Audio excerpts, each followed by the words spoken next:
says to the Jewish people, the Torah and the mitzvahs is not something that is beyond your grasp, beyond your reach, but rather, ki karov elef adava miyod.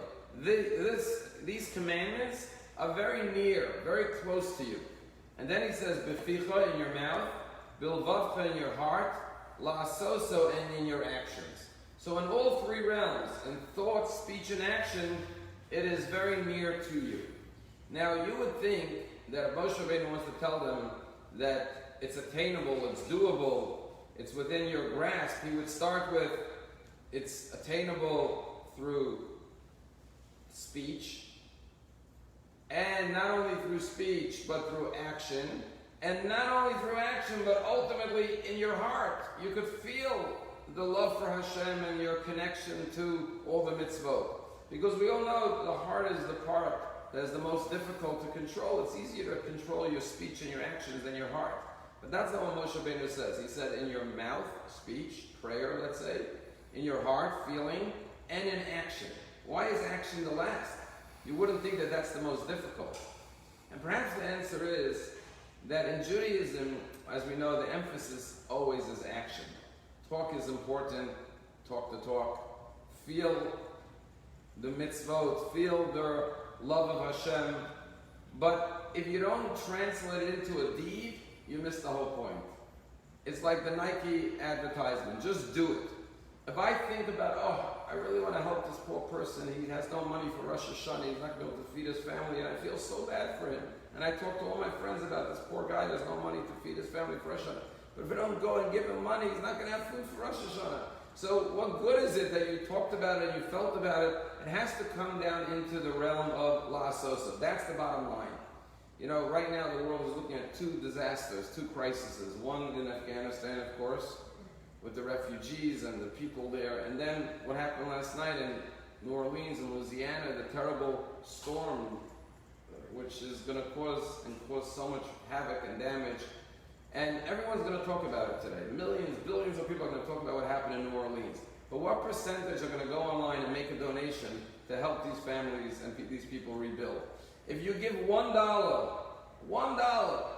to help the victims of last night's storm, or to help the refugees in Afghanistan or the people there, it's more than 10 hours of talking about it and feeling bad for them, because all your feelings don't help them. But if everyone does something, what they can do, even if it's $1, let alone if you do more than that, that is more valuable than all the talk and all the feelings. It's nice to feel bad for people who are going through something terrible, but Torah says not just to talk about it, not just to feel, but to show action, la'asoso. And as we go to the high holidays, we're going to spend a lot of time davening, talking to Hashem. We're going to spend a lot of time feeling Hashem's connection. Rosh Hashanah, Yom Kippur. Who doesn't come to Shul Yom Kippur and feel very close to Hashem when he hears Kol Nidre, or she hears Kol Nidre?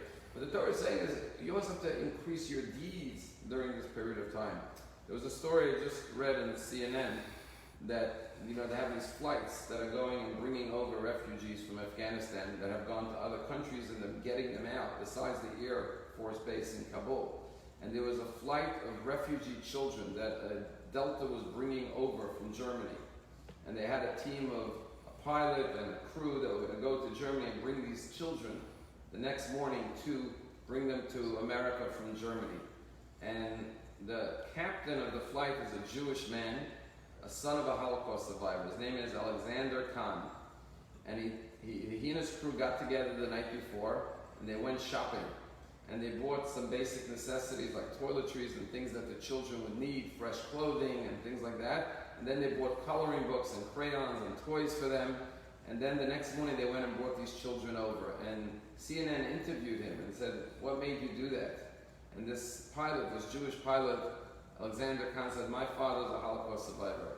So when I see these children, I think of my father, who was liberated from Buchenwald and came over to this country just like these children, with nothing more than the clothing on their back, no family, no English language, no skills, penniless. And I am alive today because of the fact that my father survived and came to this country with nothing and had no one to help him. So I see my father and these children, and I understand their plight, and that's why we got together and did everything we can to help these children." What it's all about, it says the Torah, is action. I'll just tell you one last interesting thing. There are 248 words in the Shema. Now Shema is, Hear, O Israel, the Lord is our God, the Lord is one. Such a holy prayer to believe in God, a declaration of faith. But Rabbi say, why did 248 words in the Shema? Because there are 248 bones in the human body. And there are 248 positive commandments in the Torah. Now rabbis say the greatest faith in God has to be translated into the performance of the 248 commandments through our 248 bones, through our physical body. And that's why the Shema is 248 words. So Moshe Rabbeinu says, don't just talk about it, don't just feel it, but make sure you do it.